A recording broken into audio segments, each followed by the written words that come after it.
Okay, so first of all, I wanted to start by welcoming everyone to the webinar today that's titled, What Does It Mean to Teach in a Trauma-Informed Way?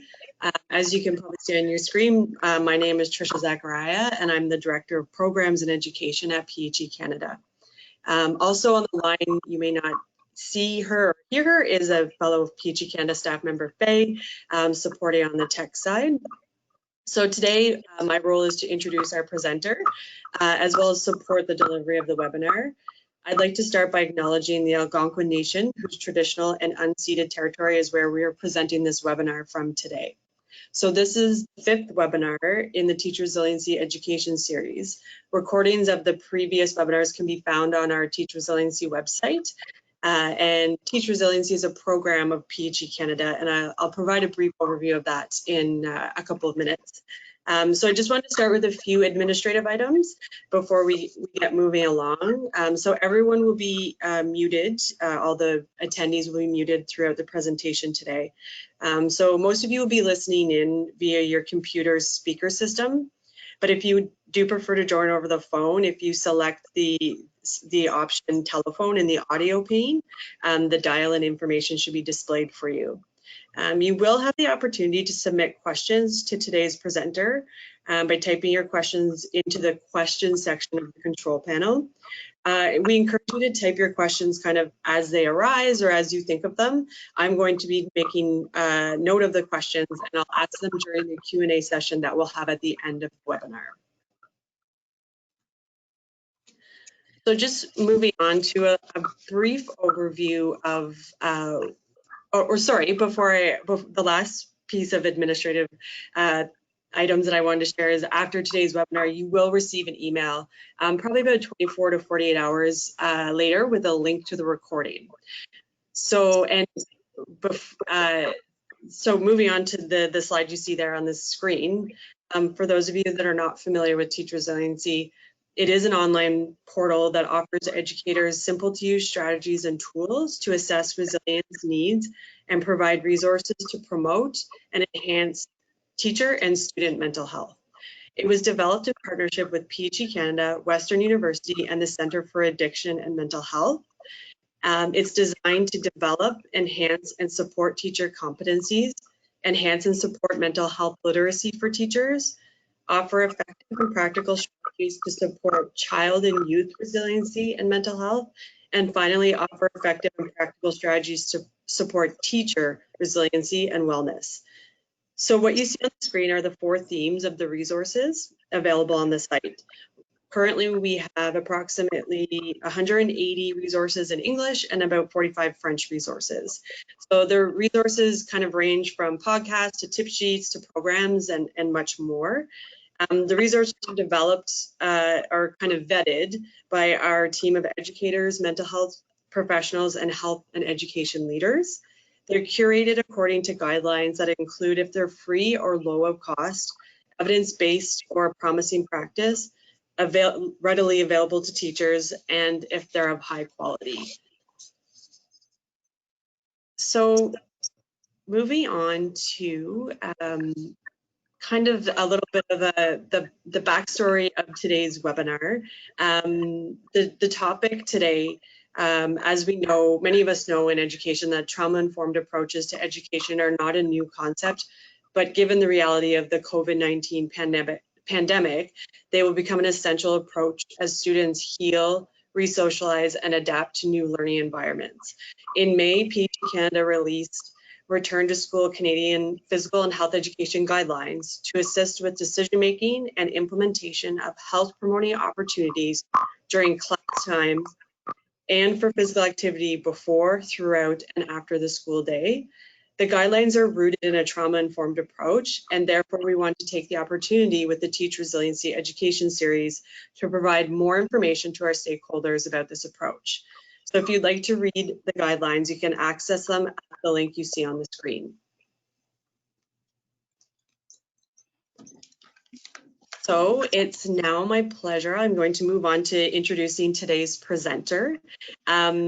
One thing you will see is my webcam will turn off whenever we shift to the presenter.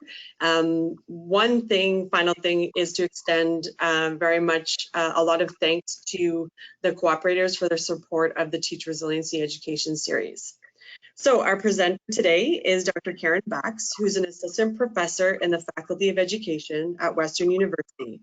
Dr. Bax is a clinical psychologist and the director of the Mary J. Wright Research and Education Center at Marymount, emphasizing early child development research in real-world settings.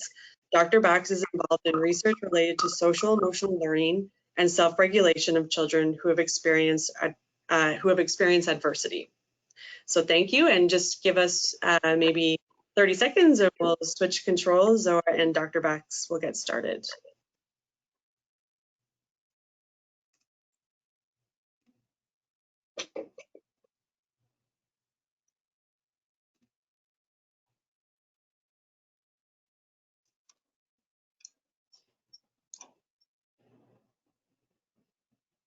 So Karen, you should be ready to go.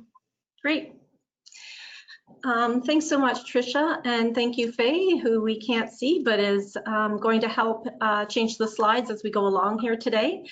Hello and welcome to everyone. Thank you for finding the time to join our trauma-informed teaching webinar.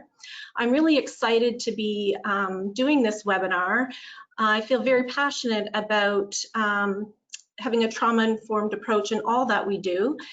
What I've done today, since we have about 45 minutes, is condensed training I've done for the Catholic School Board around trauma-informed training here in London. And so that's a half-day training. But the reality is a trauma-informed training within education could be a day or even 2-day or 3-day presentation. So I hope that you can get some nuggets out of this that you'll find helpful in the work that you do. Today I'm going to talk a little bit about why teaching in a trauma-informed way is important, especially as it's related to stress and COVID. I'm going to talk a little bit about how trauma affects children and what trauma versus stress versus adversity is. And I'm going to talk briefly on the brain and the behavior of students in front of you, how those two things are related.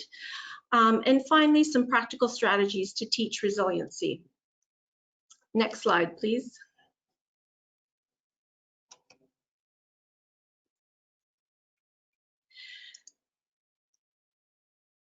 Oh, did we miss a slide?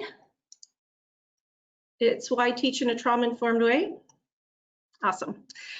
So why the interest in trauma sensitivity, trauma-informed training, trauma awareness training, both in organizations and within school systems? Well, there's a lot of words that you could use to describe this type of training. A few I just mentioned above, but I think what's really important is that what you learn in trauma-informed training is really universal. These are concepts and ideas and ways of thinking about children's behavior that can be used with every single child in front of you, not just children who've experienced adversity and who've experienced trauma. So what we learn today will make sense for those kids who've experienced trauma, but also for every child in front of you, because we all experience stress.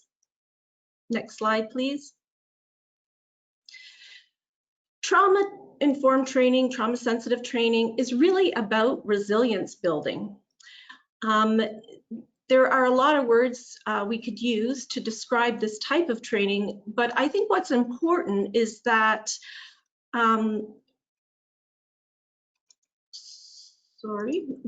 what's important is that a better word for this kind of training is actually really resilience training or resilience building.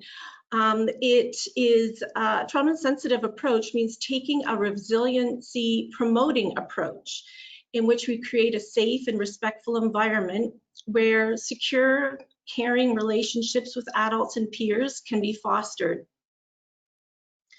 And that universal approach can help students regulate emotions and behaviors, succeed in school and elsewhere in their lives. Next slide. I want to talk to you a little bit about the interest in trauma-informed training within schools, because about 20 years ago, and since then, multiple other similar studies have occurred. And that was a study looking at the effect of adversity on children throughout their lifetime. It's called the ACEs study, and many of you may have heard of that study. But what was really important and interesting about that study are a couple of things that I'm going to talk to you about right now.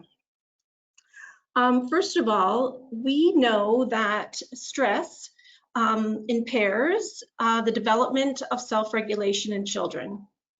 Generally, children start out not very well regulated, and it's our job as adults to help them learn to regulate their emotions and behavior over time so that they grow into adults who can handle the world, handle their emotions appropriately, etc.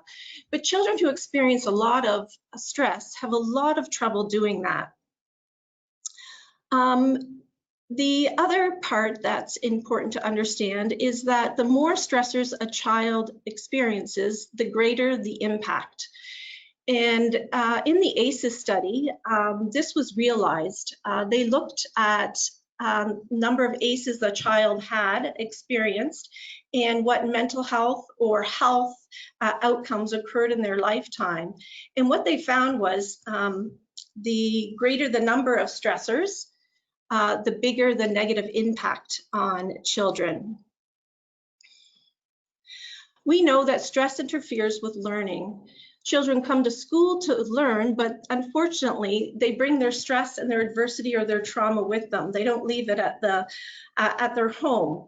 And so we know that they bring it to school, and it can result in mental health issues and problems, which make it hard for them to learn.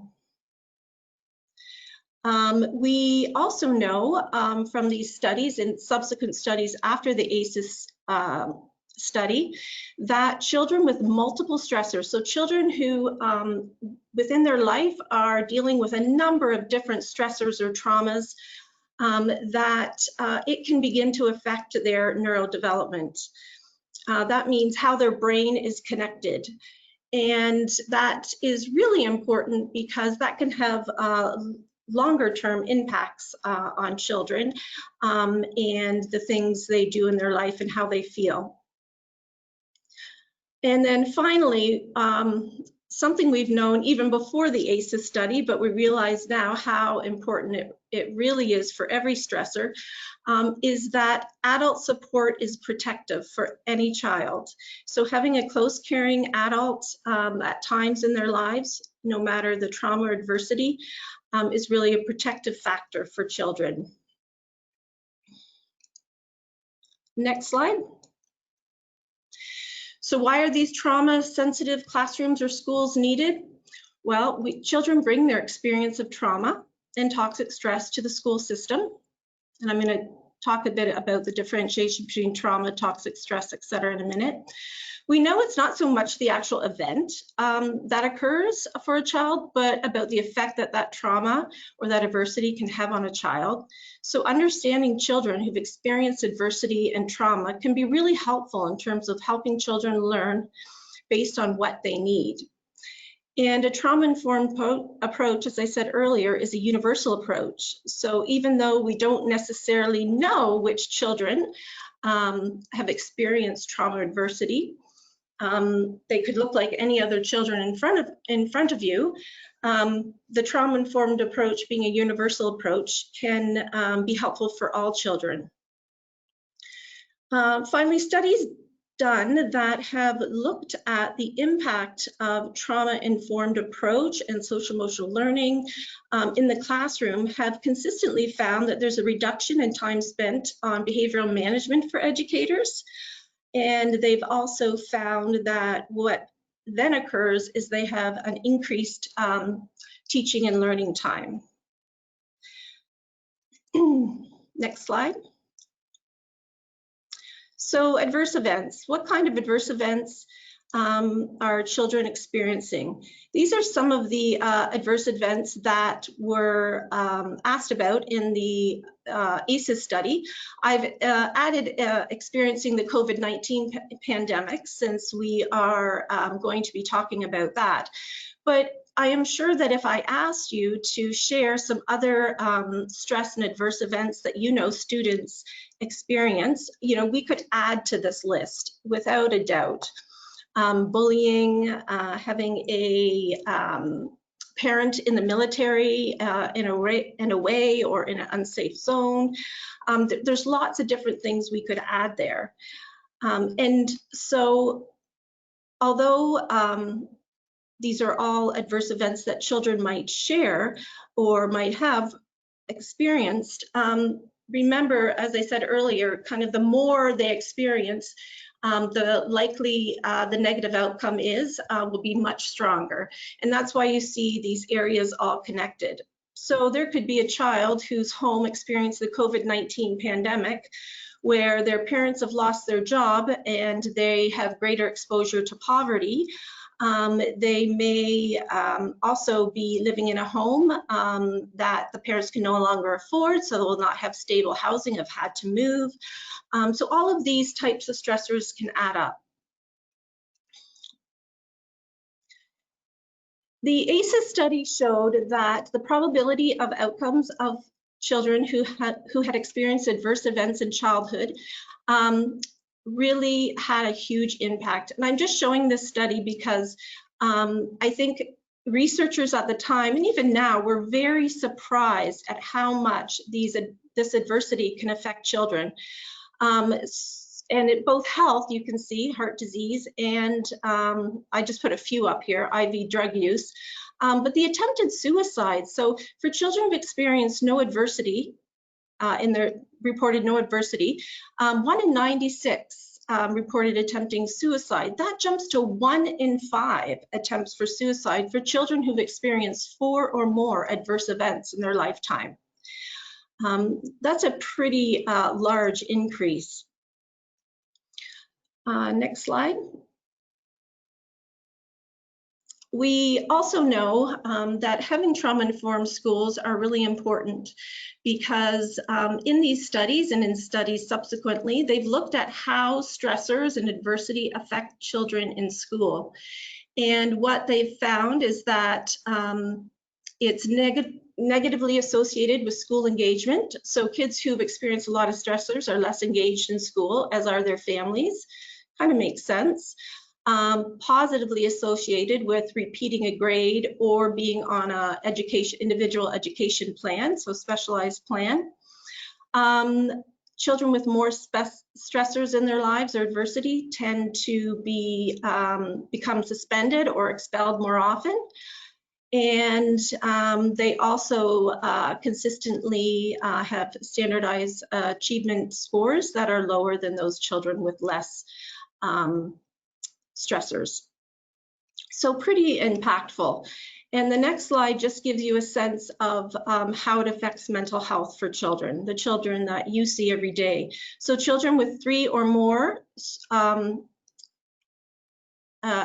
children reported with 3 or more adversity in their lives, that's the dark purple, you can see have far greater risk of depression, anxiety, ADHD, or maybe what looks like ADHD, but is trauma-related behaviors, but that's a whole other talk, and conduct problems. So truly, these stressors and adversity are very common, and they can have a huge impact on a child's life. So before we move on into how traumatic effects impact children, let's first look at these 4 words. My guess is you've probably heard these words before, and sometimes we use them interchangeably. I do as well. But we're going to look briefly at what each word means and think about how it's related to a trauma-informed approach. Next slide. Great. So stress. You can see here on the vertical axis is performance from low to high, and on the horizontal axis is stress, low to high. At low levels of stress, we tend to have very low performance. And we have a low resting heart rate, few stress hormones affect our body, usually pretty mellow. If we wanted to wake up at 6 a.m. and be running a 5 or 10K within 5 minutes, it's likely that wouldn't be our optimal performance. We would need some time for our body to get a bit stressed up and ready to run that race to the best we can. Stress can actually be positive. So if you look at the top of the curve, that's sort of where there's moderate stress and high performance. And that really when our body has just enough adrenaline and that stress hormone to kind of give us a boost. And it can be in performance, such as physical activity. It can also be cognitive activity, so having to write a test or something like that. And so sometimes stress can be helpful. And then at high levels of stress, it can negatively affect your performance. For example, if you're a weightlifter and you choose to lift far too much weight than your body can handle, you're likely to strain a muscle or even break a bone. Similarly, you can also have emotional stress. For example, if you have extreme test anxiety, it is likely that your anxiety will get in the way of fully remembering what you studied the night before. And I hear this all the time as a clinical psychologist from parents who say, oh, I don't think she's studying enough. She's just not, doing well in school. And when we kind of look further, so it's for some kids, it's because they get such high anxiety, they can't really remember what they studied.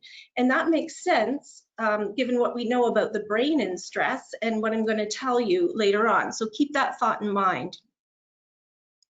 So low stress, high stress at short intervals is good, it's okay. But prolonged stress for long intervals negatively affects our performance. It can negatively affect children's development, and it can negatively affect our health and mental health. But not all stress or adversity leads to trauma. So at what point does a stressful experience or a series of adversities become traumatic for youth? The key to that is in this quote, which I really like. It says, it is the absence of or limited resources available to help a child respond to the stressor or traumatic situation, manage and return to a sense of calmness and control. So when a child experiences stressful circumstances that pose a threat to their physical or psychological well-being, we call that child adversity. And trauma occurs when an event or set of circumstances is thought or perceived as frightening and threatening in some way to that student. And it exceeds their capacity to deal with it, to cope with it. And often that is when they don't have someone to help them do that. Children can't do that on their own. Trauma is only one possible outcome of adversity. So you can also experience adversity, but not be traumatized by it. You cope and you get through it. For children who have this ability and have someone who's able to help them cope, then it is tolerable and they're able to work through that and even gain some resiliency from that, ability to bounce back from those kinds of stressors. So as you can see here, there is such a thing as positive stress, which is helpful. Tolerable stress, which gets us through things and often helps us learn resiliency, especially for children when they have an adult to help them through those things. And then there's this term toxic stress. And the toxic stress is really when it begins to negatively and consistently impact the child's development, including their development at the neurodevelopmental level. So including how their brain is wiring itself. So how exactly does stress, adversity, and trauma, or toxic stress, affect children? In order to answer this, we need to look at trauma and toxic stress of the developing brain. It's important to know what's happening in the brain to be able to understand what we as adults can do to help and support children. I'm going to go through this fairly quickly, and as I said, we could spend even a half a day on this piece of things, but it really is understanding a couple of key concepts about how our brain works is really, really fundamental to understanding how we can help children get through stressful situations and bounce back and be resilient. And that's really the core of a trauma-informed approach as well.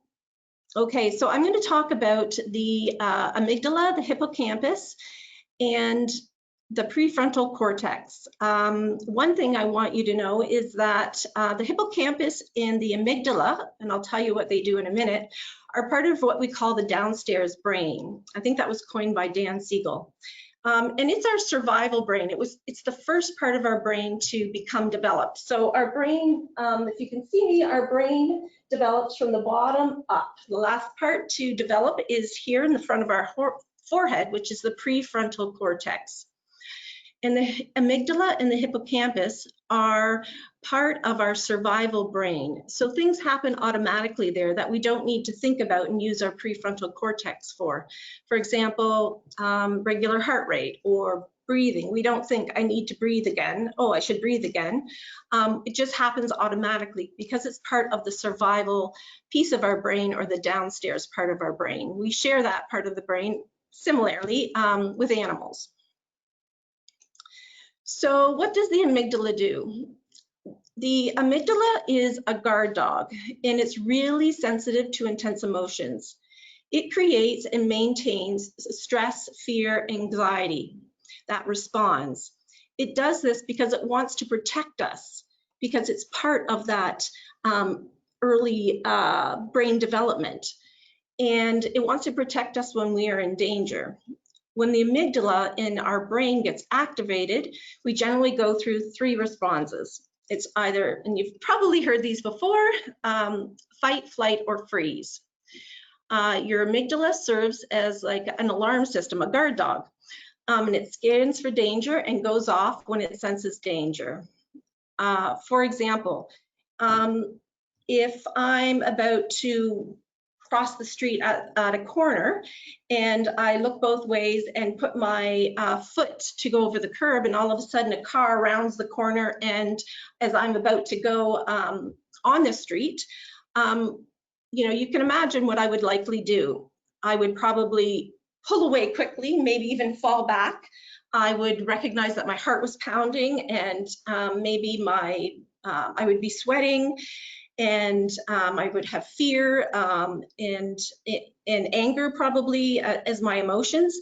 That would all happen in a millisecond without me even thinking about it. That would be the automatic response. And your amygdala responds automatically within milliseconds in order to protect you.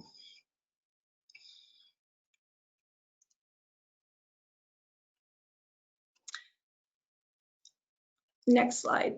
So children's emotional responses when their amygdala is activated is anger, rage, fear, worry, crying, sometimes overexcitability as well. And so it's really important to remember that these emotional responses that occur when the amygdala is activated are actually automatic responses. They're part of that fight, flight, and freeze when children go into that mode.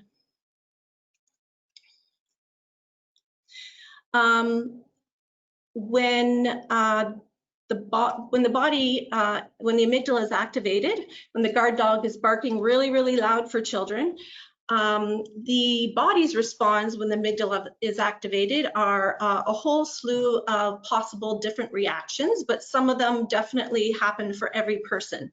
So increased breathing rate, tightness in your chest, feeling lightheaded, dizzy, cold, crying, sobbing, maybe feeling hot and sweaty, pupils dilated.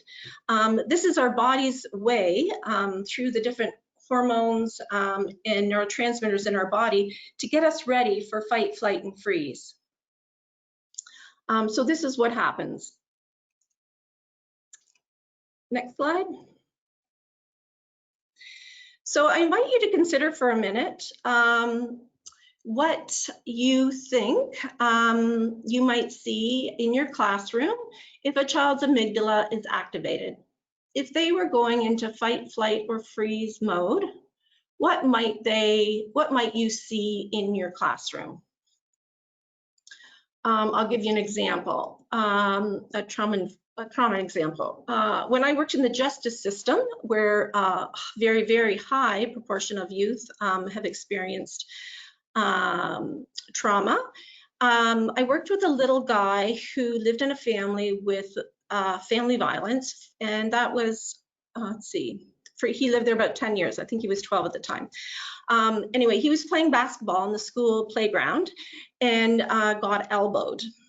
In pretty much a millisecond, as the teacher described it to me, he forgot about basketball and went to punch the kid who accidentally elbowed him. That was his amygdala activated. That was his fight response from the trauma he had experienced. That physical bumping was a trigger of things he remembered and probably felt that had happened to him, and his automatic response was to protect himself. Let's take a look if you came up with some of the examples I have here. So fight can look like a lot of things. It's usually the easiest to see because it's the most disruptive, but behaving aggressively, getting frustrated easily, being defiant, screaming, yelling, toppling desks, etc. Flight is a little bit harder to see. You see it a bit more often in youth, older youth, and teens. But withdrawal, skipping class, little kids fleeing the classroom, daydreaming, seeming to kind of sleep, avoiding others, becoming disengaged. And then there's the freeze response that you might see in students, kind of that kind of numbness, like they're emotionally very flat. You don't see a whole range of emotions for the child, maybe refusing to answer you on something. Giving a blank look, feeling unable to move. Those are all examples of what you might see if a child is in fight, flight, or freeze. Next slide. So fight, flight, and freeze is what happens when our amygdala or guard dog gets activated. Now the hippocampus, or huge hippo, because it holds a lot of memories, especially memories related to when our amygdala is activated. So those intense emotions of fear and danger. Why would it do that? Why does our brain want to remember those things? I mean, it kind of seems silly, but really our hippocampus, the whole job of the hippocampus is that it wants to protect us for getting in the same situation we got in before that was dangerous or dangerous. So even if it wasn't true danger, our hippocampus can still be at work kind of trying to protect us, saying, hey, amygdala, maybe you should start acting here. Example for my life is about 20 years ago, I got terrible food poisoning from a restaurant that I will not name. And to this day, although it is a little bit better, when I smell of that restaurant, I still remember being sick, and I kind of get a queasy, disgusting kind of feeling inside of me. Remembering that smell and then that event is my hippocampus saying, hey, remember? Didn't go so well, 3 days in the hospital. Don't do that again, don't go in there. That's the hippocampus trying to keep us safe. And for the young boy, the example I just gave you on basketball, the elbowing, his hippocampus is going, whoa, amygdala, act, this is like danger. I've been hit before, you've been hit before. And then right away, fight, flight, or freeze occurred for that little boy. So one thing to remember about the hippocampus is it doesn't remember exact memories. It kind of is remembers vague situations, usually ones that occur with our senses. So that smell of that restaurant triggers things. Sometimes it's something you see, hear, taste, smell, touch. Could be many things like that. Next slide. Finally, the prefrontal cortex is the smart part of the brain, or the wise owl. It helps us think and reason, make decisions, understand language, that's an important one to remember, and regulate the downstairs brain, regulate the amygdala and the hippocampus to be more regulated and stay in line. That's one of the jobs of the prefrontal cortex. But when your amygdala is really, really activated, when you're going into fight, flight, and freeze mode, the connections to the prefrontal cortex are broken off. And that's for survival. So we have the amygdala, the hippocampus, and the prefrontal cortex. Let's use an example of a bear. If I'm in front of a bear, what part of my brain do you think would be activated? It would be the amygdala. What would happen is I would want to go into fight, fright, and freeze. I would not want my amygdala to talk and connect with my prefrontal cortex to say, oh, let me think for a minute. How do I get away with a brown bear? Well, I read in National Geographic that, right, we don't want to be thinking when we're in true danger. And so that's why the connections between the amygdala and the PFC become disconnected when the amygdala is really, really fully activated. If you think about what you might see in a classroom or playground when a child's prefrontal cortex is in charge, when that wise owl is mostly activated, not the amygdala or hippocampus, you see things like children doing their work and thinking. You see children sharing, talking calmly, problem solving, speaking and using language, those types of things. And this is just a review of some of the things that we just spoke of. And the important thing to remember is that when the amygdala is really activated, so when a child is really stressed, experiencing, re-experiencing trauma or things related to that, self-regulation works best through sensory experience, through sight, feeling things, smelling things, hearing things, touching things. Words don't work as well because don't forget, if the amygdala is really activated, they are not thinking, they're not well connected to the thinking part of their brain. So if you're trying to rationalize or remind them of the rule at school, no hitting others, that is not working very well for them at all because they're not connected to that part of the brain that understands language at that time. Next slide. So these are common triggers for children who've experienced trauma. I saw all of these in working with children in the justice system and even now in the work that I do. Being told no is an interesting one. Sometimes just being denied something can be a trigger for children who experience trauma. And I saw that when a young girl was denied in a group home a piece of gum. And she immediately, her amygdala got activated and she became very angry, swearing, breaking things. One thing to note is thinking of the event or thinking of the trauma or the stress can also trigger children. And often we don't know what thoughts are going through children's minds at the time. So you might see a child blow up all of a sudden. Somebody knocks their desk or something, and all of a sudden they blow up. But maybe they're already becoming activated because they're remembering or thinking about something that was stressful for them. When we think about children who might have experienced during the pandemic and some stressors that might be related to those, some things you might want to look out for are whether or not they experienced an illness of someone close to them who actually had COVID. That might increase their fear about of getting COVID. The death of someone close to them.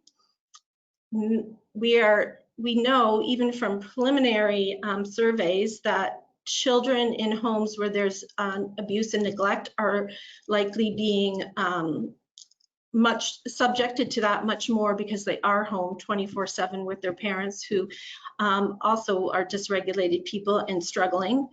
There's an increase in poverty with people losing jobs. Families might have needed to move. I do know one family had to move for financial reasons. Some kids that we've been working with have a fear of leaving the home and the fear of other people, fear of touching people, the fear of dying, especially if it's a family member. They're worried about dad at work or, sister out walking. Boredom could be a trigger because many kids are bored at home right now, and that's not a nice feeling for a long time, to experience for a long time. Sadness, distress, increased anxiety, and loneliness. So those are some of the things you might want to look out for. And possible triggers to those. And you can think of some of these yourself in terms of the students that you see, but someone saying, don't touch that, might all of a sudden, alarm a child. That feeling of boredom in the classroom, feeling of loss of control, because really, all of us have that feeling to a degree with this pandemic. So how can I help myself? There's no control. Heightened more reactive trauma responses, especially if children are experiencing multiple traumas. Just other people touching them or things like that could be a trigger. The idea of germs, this is a big one for people with already existing anxieties around germs. Or others coughing on them. A child might get very upset, their amygdala guard dog activated because another child's coughing and not covering their mouth or something. The sight of masks could be possible, or worries about the safety of their families. So being at school, but their mind is worried about their mom or their aunt who works in a hospital. Some cues to when a trauma-sensitive lens is especially needed is if there's a history of trauma or adverse events for that child or family. But if the behavioral response is so rapid, so if it happens in a millisecond, like the example of the child who was elbowed and then within a second was punching this kid, ones that are rapid, you're thinking, okay, hippocampus, amygdala, millisecond reaction. If the response that the child gives doesn't match, what exactly the trigger was, so if it seems like, hey, this just came out of the blue, all I did was raise my voice, and then all of a sudden, a child has a meltdown. Well, maybe raising the voice is the precursor to that child experiencing some trauma, physical abuse at home. But you see it much more heightened than other children. To raising your voice. You don't really see what brought on this huge emotional response for a child. It could be some of those the triggers that you cannot see. When traditional approaches to responses to children do not work, so what you typically do isn't working to curb that behavior. When rewards or consequences are actually activating, meaning, for example, a consequence for a child who's had multiple adversities, any consequence you give them isn't going to be greater than what they've already experienced. We see that a lot with older kids. Finally, you can make a difference in a child's life, one action at a time. And can you move to the next slide?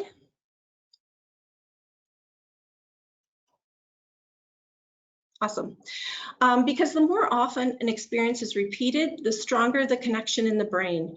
So the more often you respond to a child in a trauma-informed way, the more often they're going to see an adult as trusting, teaching them some regulation, self-regulation. The more often that's done at school, the more likely they are to use that, and the connections of the brain get stronger and stronger. Next slide. Because we know children are born with the capacity for resilience, and we know that the brain is the only organ that isn't fully developed at birth. So until about age 25, all experiences can exponentially affect a child, positive or negative. Next slide. So how can you teach in a trauma-informed way? Next slide. The 4 R's. The first one is relationship, your relationship with students in your class. The next is reassurance, then routines and regulation. And these 4 R's I've chosen based on the pandemic. So next slide. So supporting children to re-experience relationships differently. Right now, children are really, many children are scared of other people, scared of touching them. It is a key to changing how children see people, how children see other people's behavior. Next slide. And that self-regulation really starts with you.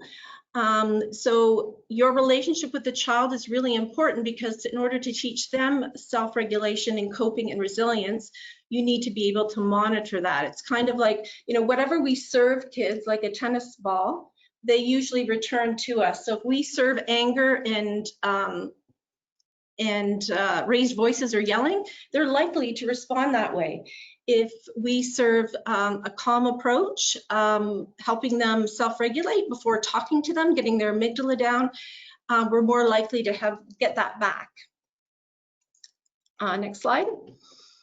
And so I've done this with parents, and I've done this with teachers, and I asked them to imagine that the children in their class or their child is recording things, that all the responses that you give them that day. Because scientists have identified neurons in the brain called mirror neurons, and they're responsible for children and to a certain degree adults learning by observing others. It is interesting to think at the end of the day, well, what lessons did my students learn from my responses and reactions to them today? Because they do take that in, and that is a huge piece of learning. So your regulation really has a big impact on students' regulation. Next slide. Reassurance, just acknowledge your concerns to the children also in a way that validates their worries but doesn't expand on them. But they will need regular reassurance, because this is a changing and evolving event for us. Children want to know that adults can handle this. So remember, the definition of trauma was related to not having an adult be able to help them bounce back from a difficult situation and help them go back to a state of calmness and ability to do things. Children need to know that for sure. And being able to give some control to students is important in reassurance. So how can they help prepare the classroom in terms of what needs to be done for COVID? How can they, can they measure out 2 meters that needs to be the lines in the at the door, or just different things like that, so they feel they have a bit of control over a situation that is challenging. The other reassurance you could give is using growth mindset. So that's really using the power of yet. Oh, we can't hug each other yet, but we will be able to when, COVID is over, or not, instead of saying, oh, we can't touch each other, we can't hug, we can't, so using that, you know what, we can't sit right next to our friends yet, but, and just some of those other ways of thinking. Next slide. I also encourage you to kind of look back at your students, and when you're seeing them, what part of their brain might be active right then? What could they be thinking or feeling based on what you know about a trauma-informed approach, about what are some of the triggers and difficulties children have been through during COVID. And if their brain is active, then, if their amygdala is activated, really talking to them isn't going to work as well because the language part of their brain isn't in line. So doing something calming would be helpful. And I'm going to talk about that in a second, and I know we're running out of time. Routines, very helpful. Most teachers do them, but kids are going to want routine around the COVID pieces as well. So they know that they're in control of that. When is washing time? When is moving desks or cleaning desk time? Things like that should be added into the day. And then finally, self-regulation. So children are going to have higher stress levels than normal. Poor self-regulation. And one of the ways in which to teach self-regulation is through taking by teaching mindful awareness. It's really important, if you can see on this diagram, because often, and with our amygdala, our thoughts and feelings occur, something stressful, and we react. I mean, even as a parent, I do that. But what we want to do is take those stressful thoughts and feelings and put a gap in there so that we can make a choice to respond. And that gap is teaching children mindful awareness. That's different than meditation. Mindful awareness is being in the present. Whoops, you can, oh, you're clicking through those?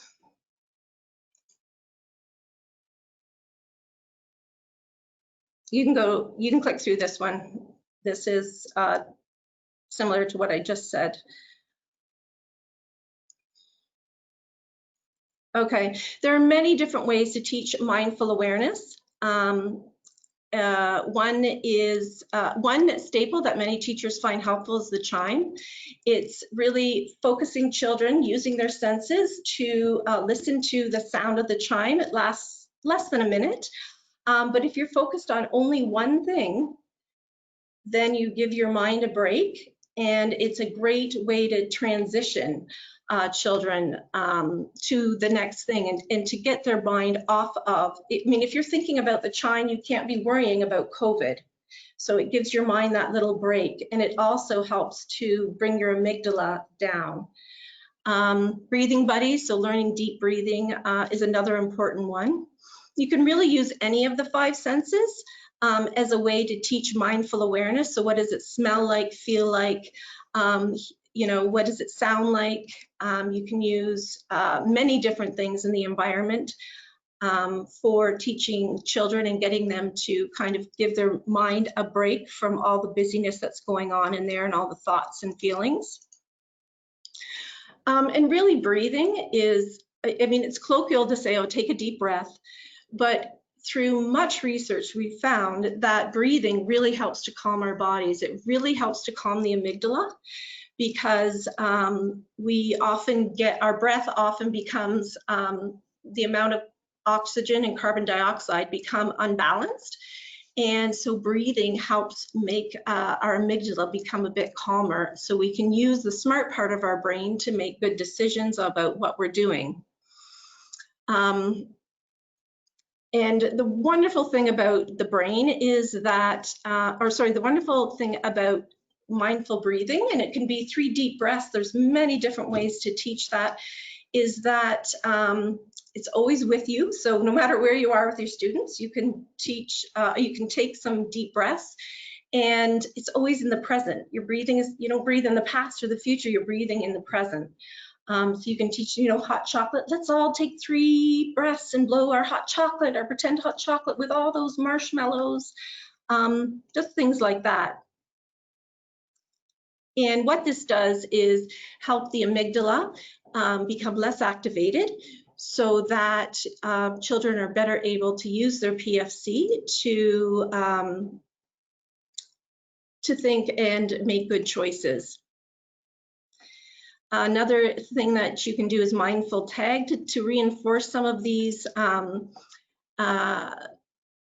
topics for children. So you can teach them fight, freeze, or how to be mindful. So when they hear flight, they need to run around the room. When they hear freeze, they need to stop. And when they hear mindful, they take a deep breath and walk slowly and carefully. Finally, the environment in our classrooms can be triggering for some children when it's too busy, too much on the go. And so there can be many different ideas on how to set up a classroom for the particular age of students that you're teaching so that it has a more regulating environment for children. So trauma sensitivity, social emotional learning really relates to behavioral and academic success. It provides a safe and comforting environment and a good relationship, empathy, knowing that children are trying to do their best, focus on the partnership and the relationship, not control, and focusing on child's strengths. You can go to the next one because we won't play that. But if anyone just Googles Just Breathe, if you haven't seen it, it's a beautiful, wonderful short video that shows children teaching adults how to do mindful breathing. All right, thank you, everyone. If I have many other examples that I could give you for teaching some of those concepts that I just told you for young children, for adolescents, and for high school students. Feel free to email me if you have any questions or would like to learn more. I'd be happy to respond. Perfect. Can you hear me okay, Dr. Bax? Yes, I can. Okay, thank you so much for that. That was great. I'll definitely be checking out that Just Breathe. I know for me, one of the most important things I've taught my own kids is about that concept of calming when we breathe. So that's great to hear. And so what we're going to do now is go through some of the questions that were asked. If there are some, if you still have questions, I'll try to monitor the questions pane and ask them. But just, okay, so Amy had asked if we could go back to this classroom self-regulation slide. So we'll just leave it up while we ask some of the questions. The first one from Teresa was, can you tell us what the acronym of ACEs is, of the ACEs study, what it stands for? Yeah, sure. It's Adverse Childhood Experiences Study. So A, Adverse, C, Childhood, E, Experiences, S, Study. Okay. It's worth looking at or finding an overview of it. Really changed. This is how those studies actually propelled this whole wave of becoming more trauma aware, trauma informed across schools and communities. Perfect. And Samir wanted to know, how can we control our amygdala, or are there any strategies that you can share to control the amygdala? Yes, there are a ton out there. For educators, I don't know if you've ever heard of Mind Up, but there are books you can buy at Chapters, and that program is for educators to teach some of those things for children within their classrooms, not as an add-on as much as something you integrate into kind of your everyday being in the classroom and teaching kids some of those things. So sensory related activities like grounding in the here and now and the breathing are really some of the key things that can help regulate the amygdala. If you want to email me, I can send and let me know what age you teach. I will gladly send you a list of books and activities because we've created a program actually for parents and their children around this. So we have lots and lots and lots of ideas and I'd be happy to share them. Perfect. So from Heather, a great question around, would you say there's particular senses that are more triggering for trauma? That's a great question, actually. You know what? It's very individual based on, excuse me, based on what the trauma was or what the adversity was. So if it was more, you know, something children heard more versus, and I'll just do one that just pops in my head. So if children hear their parents fighting or their mom being hit, right, hearing some of those sounds, but if they don't hear that, but they see the after effects of it, the house in disarray, mom hurt, then it might be more sight rather than hearing. So it really is dependent on the trauma that's experienced by that youth. Okay.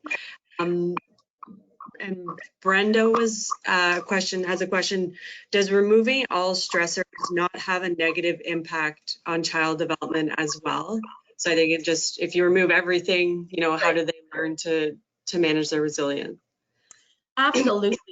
You know, we're not looking to remove stressors. The trauma-informed approach is really particularly, although it's helpful for all kids, about helping children who have more than the average stressors. But we don't want to take away stressors. We want to teach children how to cope with the kind of everyday stressors. So things like, you know, your best friend saying don't want to play with you anymore, or everyday grandma dying or a pet dying. I mean, those are just regular stressors in our lives that most of us experience. And we don't want to shield them from that. We want to teach kids how to cope with that and be resilient around it. Some of the parenting that has been you know, pushed in recent years, helicopter parenting, etc., is actually doing a disservice to our children because they're not learning resilience. And then they get to university and they have really a lot of trouble coping. Perfect. This is a great one, just given Peachy Canada's reality for many of our stakeholders in a PE classroom. What would you just suggest to help create a trauma-sensitive environment? Sorry, what was that question? Sorry, it's in a PE classroom. What would you suggest to help create a trauma-sensitive environment, given that, you know, we've now going to have potential restrictions around equipment and social distancing, right. Physical distancing will be important, and kind of those, it's a different environment than the classroom. Yeah, absolutely. You know, I'm not familiar with the phys ed curriculum per se, but it will need to be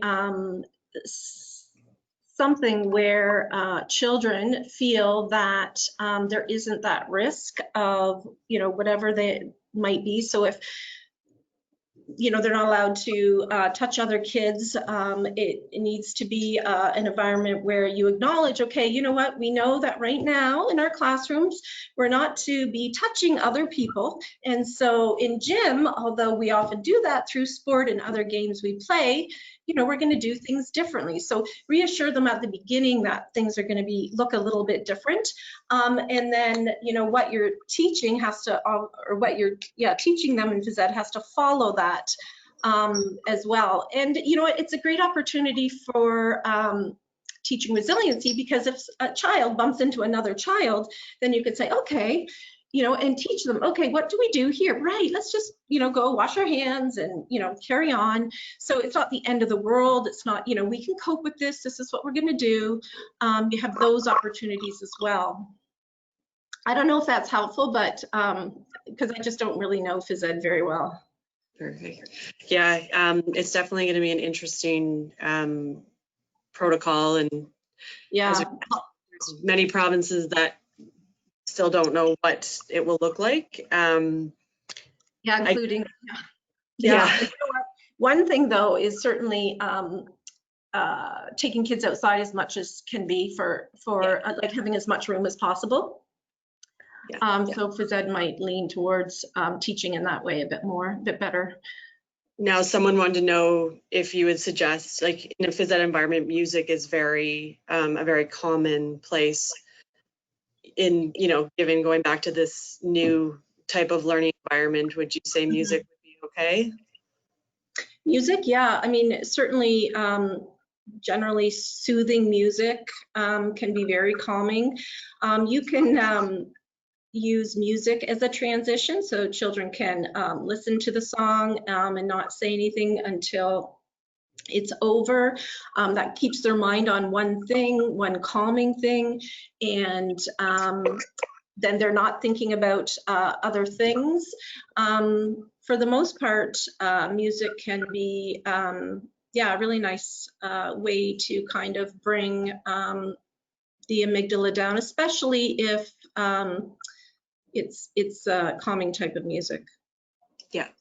And Lisa actually shared in the question pane a great, and it goes back to what you said as well, but that in relation to PE classes, that students should have options or choice so that they feel in control. So voice and choice is important Yeah. in any environment. So that's great. Thanks for sharing that, Lisa. So Emily is wondering what advice you have for encouraging students to use strategies to calm the amygdala when they are triggered. So if they are triggered in the classroom or in whatever environment, older students are often reluctant and don't recognize the need to kind of to come down and to put themselves back into, you know, a balanced space. Right, right.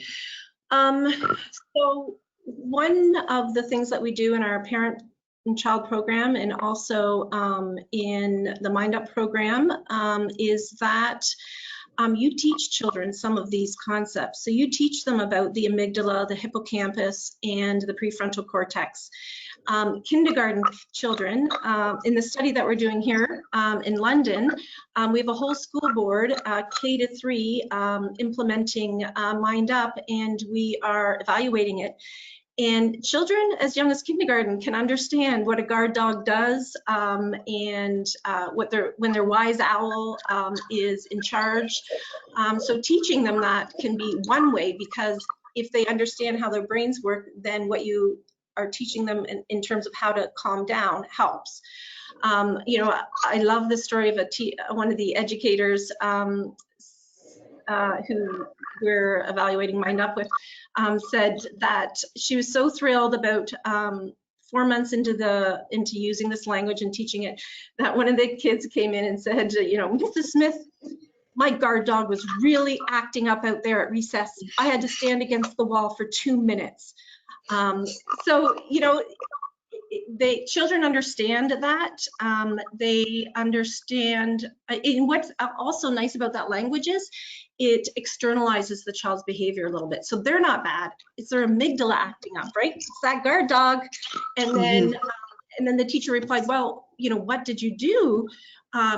So your wise owl could have a say. And they do hot chocolate breathing and flower breathing and different things like that. So he has named one of those. So, you know, kids don't want to be dysregulated. They want to learn these kinds of things. So that's the first part of it. For older children, making some of these ways of bringing your amygdala down as part of regular classroom routine is a way to get buy-in. I know an educator, actually was observing a child in a grade 6 or 7 classroom, and they had a little area in the corner, which was like, I forget what they call it, they had a cute name for it, but it was like a quiet area or something. And the kids were all working in groups on a science project, and the teacher actually went over there. It was loud and the teacher actually went over there and modeled just taking a few deep breaths and using one of the activity things there. And then she came back and calmly went to, you know, each of the tables in the groups to see how they were doing. So modeling that, I know a high school teacher who does the chime every single time he starts class. He's like, oh, time to get ready for math. We got to clear our brains. And, you know, I invite you to listen to the sound till you can't hear it anymore. And then you can look up, and kids can choose to do it or not. But over time, most kids learn to see the benefit of it. Perfect.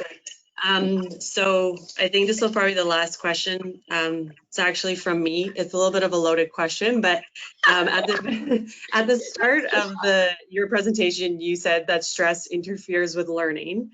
So would you, I mean, just from the psychologist's point of view, you know, what type of advice would you give for an administrator or someone at a school board level that's making decisions about students going back to school? We know that there's going to be stress. So if their teachers are wearing masks or like that alone could interfere with their learning. And in my mind, I might be answering a little bit, but we can't just go back to the sole academic approach. We need to factor in those stress components into what it looks like for a student when they go back. Right. That's a really great question, Tricia. I would say, one, give all your educators and all other staff that interact with children a crash course on trauma-sensitive or stress-sensitive approach to children, so that they can kind of understand what goes on for these children. They're not acting bad, their amygdala is activated, and we need to teach them how to regulate it better. And then as part of that, you know, offer a whole bunch of ideas across the board that educators implement in their classrooms to keep the stress down. You know, mindfulness and meditation, it's out there everywhere, but it is it for a reason. That if you actually practice it regularly, you grow your brain to become more calm because of it. And it's not just in how we think, it actually has a physiological response, which I would love to get into, but we don't have time. So I would really suggest to administrators to help educators realize, you know, the 4 R's basically that we talked about today, and how they can implement that in their school. Perfect. And one last question, then I'm going to put my webcam back on. Okay. Some of those lists that you were talking about in terms of the Mind Up and even growth mindset, would we be able to get you to put some down and we can send them out to everyone? Absolutely. Okay, that would be great. And we can connect after.